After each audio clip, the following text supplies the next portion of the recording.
আমরা কি সত্যিই স্বাধীন, নাকি অদৃশ্যভাবে কেউ আমাদের জীবন পরিচালনা করছেন?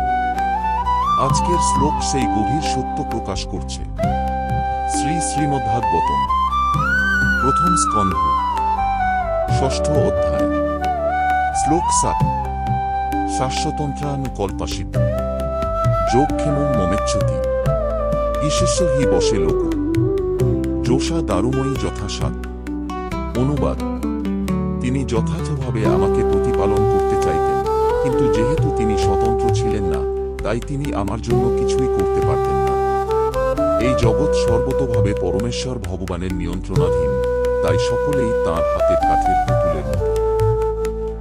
এই শ্লোকে নারদ মুনি জীবনের একটি গভীর বাস্তবতা তুলে ধরছেন। তাঁর মা তাঁকে ভালোবাসতেন, তাঁর মঙ্গল চাইতেন, কিন্তু সবকিছু করার ক্ষমতা তাঁর হাতে ছিল না।